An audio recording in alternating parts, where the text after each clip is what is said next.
Assalamualaikum warahmatullahi wabarakatuh.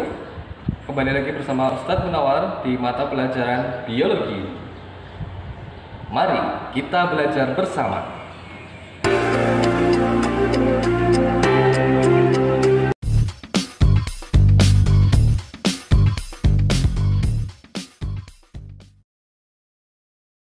Assalamualaikum warahmatullahi wabarakatuh. Apa kabar anak-anakku? Semoga dalam keadaan sehat walafiat serta masih terjaga dalam iman dan Islam. Kembali lagi bersama Ustadz Munawar di mata pelajaran biologi. Hari ini kita akan mempelajari tentang klasifikasi makhluk hidup dan kunci determinasi. Ya, kalau kemarin kita sudah mempelajari klasifikasinya, sekarang kita akan praktikum. Ya, nanti kalian akan mempraktikkan untuk masing-masing makhluk hidup itu termasuk ke dalam kelas ataupun famili apa, gitu ya. Mari kita simak pembelajaran berikut ini. Tapi sebelumnya, Ustadz harap kalian sudah mempersiapkan alat tulis maupun buku sumber. Ya. Bahan ajar juga perlu atau bahan belajar, sumber belajar untuk mendukung kegiatan pembelajaran hari ini. Kita mulai klasifikasi makhluk hidup. Ya, ini sudah kemarin Ustadz jelaskan. Klasifikasi yaitu pengelompokan. Ya, jadi klasifikasi makhluk hidup adalah pengelompokan makhluk hidup ke dalam tingkatan tertentu berdasarkan kesamaan karakter yang dapat diamati, antara lain morfologinya, sifat genetiknya, dan tingkah lakunya. Tujuan klasifikasi adalah menyederhanakan makhluk hidup yang beraneka ragam. Jadi nanti kita akan mudah dalam mempelajari setiap makhluk hidup yang beraneka ragam itu. Terdiri dari 7 takson. Ini kalau klasifikasi makhluk hidup. Yang paling tinggi tingkatannya yaitu regnum atau kingdom. Nanti ada pantai, animalia, virus gitu ya, atau monera, kemudian divisi atau filum, kelas, ordo, famili, genus, dan spesies. Ya, jadi ada 7 takson tingkatannya. Ini adalah jenis-jenis klasifikasi. Yang pertama ada klasifikasi alamiah. Kemarin sudah dijelaskan ya. Kemudian ada klasifikasi artifisial, ada klasifikasi konvensional, klasifikasi modern, klasifikasi fenetik atau numerik, dan klasifikasi evolusioner. Itu adalah jenis-jenis klasifikasi. Ada 6, alami, artifisial, konvensional, modern, fenetik atau numerikal, dan evolusioner. Yang ketujuh adalah kladistik. Ya, ingat anak-anak, ini jenis-jenis klasifikasi. Sedangkan sistem klasifikasi dari dulu sampai sekarang itu terus berkembang ya, dari 3 kingdom, dari 2 kingdom ya sampai ke 6 kingdom. Nah, kita simak kalau 2 kingdom di sini ada plantae dan animalia. Jadi dahulu para ilmuwan itu mengenal hanya ada 2 jenis makhluk hidup, yaitu plantae atau tumbuhan dan animalia atau hewan. Lalu berkembang lagi menjadi 3, yaitu monera, plantae, dan animalia. Kalau monera ini sejenis bakteri ya, mikroorganisme. Kemudian berkembang lagi menjadi 4, yaitu monera, fungi, animalia, dan plantae. Ditambah 1, fungi itu jamur atau kapang. Ya, kalau 5 kingdom itu ada monera, protista, fungi, plantae, animalia. Jadi ditambah protista dan monera. Atau moneranya ini dibagi nanti di 6 ya, ini moneranya dibagi menjadi Archaeobacteria dan Eubacteria. Nah, ini kalau yang 5 kingdom ada monera, protista, tambah protista ya. Nah, ini adalah protista mirip hewan, mirip tumbuhan, mirip jamur. Kita pelajari di pertemuan berikutnya. Kemudian ada 6 kingdom, yaitu tambah lagi 1, yaitu virus. Ya, terus berkembang ilmu pengetahuan. Makanya kita harus sering update ya tentang ilmu pengetahuan. Bisa saja nanti di ujian nasional, misal ada yang 7 kingdom atau 8 kingdom ya, kalian tinggal menyesuaikan saja. Ini adalah Kunci determinasi. Jadi hari ini kita akan mempelajari kunci determinasi. Nanti suatu makhluk hidup tergolong ke dalam apa gitu ya. Misalkan di salah satu ini dunia tumbuhan. Dan ini dibagi menjadi berpembuluh atau tidak berpembuluh. Berpembuluh maksudnya di sini adalah ada pembuluh angkut berupa xilem dan floem. Kalau berpembuluh ini nanti bagi menjadi berbiji atau tidak berbiji tumbuhan itu. Nah, ada berdaun atau tidak berdaun. Kemudian berbiji itu berbiji terbuka atau tertutup. Kemudian kalau biji tutup itu ada monokotil, dikotil, gitu ya, seterusnya. Dan kunci determinasi ini sesuai dengan ciri-ciri organisme yang dipergunakan dalam mengklasifikasikan organisme atau kunci dikotom. Dikotom di itu dua, kotomus berarti dua pasangan ya nanti. Contohnya seperti ini.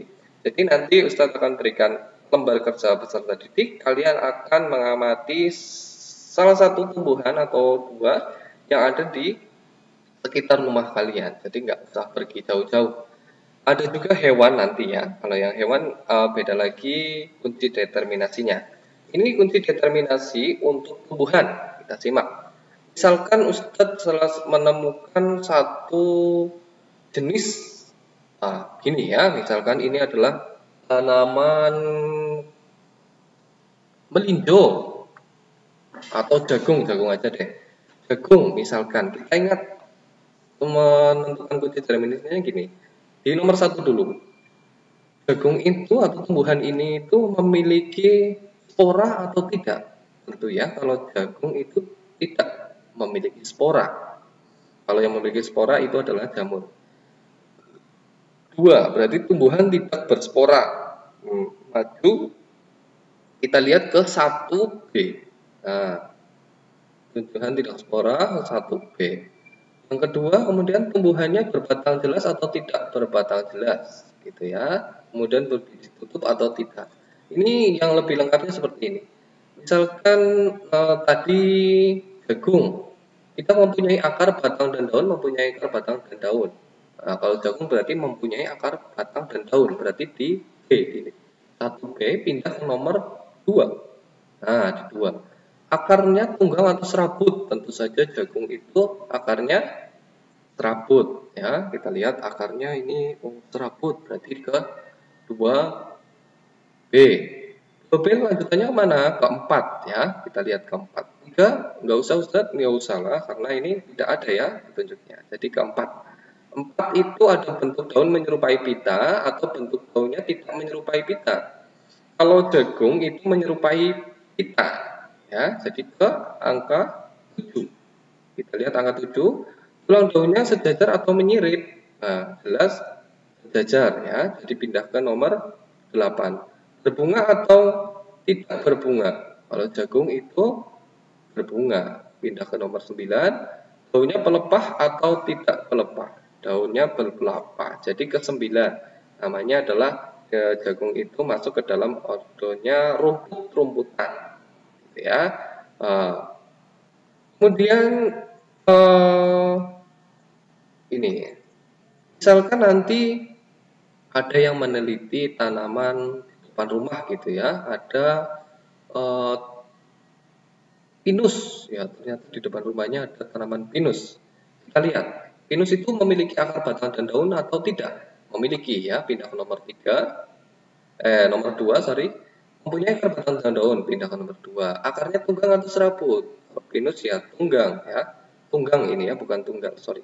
Yang keempat, pindah ke nomor 4. Bentuk daunnya menyerupai pita atau tidak? Tidak ya, pindah ke nomor 5. Bentuk daunnya menyerupai jantung atau ginjal atau bentuk daunnya tidak menyerupai jantung atau ginjal. Tidak ya, 8. Tulang daunnya sejajar, menyirip, ya jelas menyirip atau menjari ya, 8. Nantinya berbunga atau tidak, gitu ya. Berbunga atau tidak berbunga. Kalau pinus dia tidak berbunga. Ya, pinus itu tidak berbunga. Jadi adanya strobelus ya, ada strobelus jantan dan betina. Pindah ke nomor 10. Daunnya kecil dan kaku. Ya, berarti dia masuk ke dalam kelompok gimnosperma. Itu seperti itu langkah untuk menentukan kunci determinasi. Pada tumbuhan, kalau yang ini adalah pada hewan. Kita lihat misalkan di rumah ada Ikan, ya ikan apa? Misalnya ikan yang di akuarium, ya, atau yang mempunyai kolam lele juga boleh diamati. Kalau ikan itu memiliki tulang belakang atau enggak? Ya, ikan itu memiliki tulang belakang dong.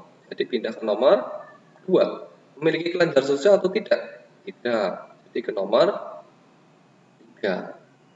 Kemudian 3, bergerak dengan menggunakan sirip dan bernafas dengan insang. Ya, ini adalah ciri-ciri ikan. Jadi memiliki tulang belakang, tidak memiliki lancar susu, bergerak dengan menggunakan sirip dan bernafas dengan insang. Seperti itu. Kemudian ini adalah salah satu hasil dari kunci determinasi yang sudah teman-teman kalian laksanakan. Misalkan ikan tadi ya, 1A, 2A, 3A. Nah, ini 1A, 2A. 1A itu hewan tidak bertulang belakang, habitatnya di air tawar. Kemudian 3-nya A, hewan yang memiliki sisik, berarti ikan. Ditulis di sini kunci determinasinya 1A, 2A, 3A. Seperti itu. Misalkan kalau yang terakhir ini ya, belalang. Belalang itu kita lihat misalkan benar atau enggak ini ya. Satu, hewan tidak bertulang belakang atau hewan bertulang belakang. Kalau belalang itu tidak memiliki tulang belakang, ya berarti pindah ke nomor 2. Habitatnya di air tawar atau habitatnya tidak di air tawar? Tidak di air tawar, no? Jadi 2B. Kemudian pindahnya ke nomor 3. Hewannya memiliki sisik atau tidak? Tidak memiliki. Bukan hewan yang memiliki sisik ya, pindah ke nomor 4. Merupakan hewan yang bisa terbang atau bukan merupakan hewan yang bisa terbang. Ya, kalau belalang itu merupakan hewan yang bisa terbang. Benar kan? Pindah ke nomor 9. 9-nya ini ada alat penggerak utama berupa sayap, alat penggerak utama bukan sayap. Nah, ini berarti penggerak utamanya bukan sayap kalau belalang, melainkan kaki belakang. Ya. Atau kalau bahasa Jawanya biasanya tutang ya, tutangnya itu. Nah, tutangnya belalang memiliki tutang, berarti kaki bukan sayap ya. Kalau yang sayap itu capung, berarti 9B. 1B, 2B, 3B, 4A, dan 9B. Ustaz harap ini sangat mudah, jadi asal kalian menonton video ini, pasti bisa mengerjakan LKPD yang Ustaz berikan nantinya. Seperti itu. Ini adalah LKPD-nya yang untuk lembar pengamatan kalian nanti. Ditulis silahkan namanya, kelasnya, dan hari tanggalnya, serta dibaca alatnya, bahannya. Nah, ini alat dan bahan ini bebas ya, nanti tidak selalu kembang soka, pacar, sepatu, teki, atau misalnya kucing, hewannya ini bebas, nanti kalian memilih kira-kira yang di dekat rumah itu namanya apa. Ini hanya contoh saja, nanti boleh diganti sama kalian. Misalkan ada tanaman pisang, ditulis pisang. Misalkan ada tanaman kaktus ya, tulis kaktus di situ. Atau ada tanaman bunga mawar ya, tulis bunga mawar. Kalau hewannya di rumah kira-kira ada apa? Kecoa ya, tulis kecoa di sini. Kalau bisa ditangkap ya, diamati satu-satu. Atau memiliki cicak, ada yang pelihara cicak misalnya, ditulis di sini ya, cicak. Atau ada yang memelihara singa, tulis saja singa di sini ya. Kemudian ditulis nama tumbuhan atau nama hewannya di sini. Nama tumbuhan, urutan determinasi yang tadi ya. 1B, 2B, 3B gitu-gitu urutannya. Kemudian di terakhirnya familinya. Misalkan tadi ada rumput-rumputan, ada palmaceae gitu ya, palem gitu ya, dan lain-lain. Nanti sesuai dengan kunci determinasinya. Kemudian silahkan disimpulkan. Nah, ini adalah kunci determinasi untuk tumbuhan, dan ini adalah kunci determinasi untuk hewannya. Seperti itu ya. Nanti Ustaz perbaiki yang ini, 1B, 2B. Terima kasih. Apabila ada pertanyaan nanti boleh di WhatsApp, Google Classroom, maupun di kolom komentar di YouTube-nya Ustaz ya. Sekian, wabil taufiq wal hidayah. Sampai bertemu minggu depan. Assalamualaikum warahmatullahi wabarakatuh.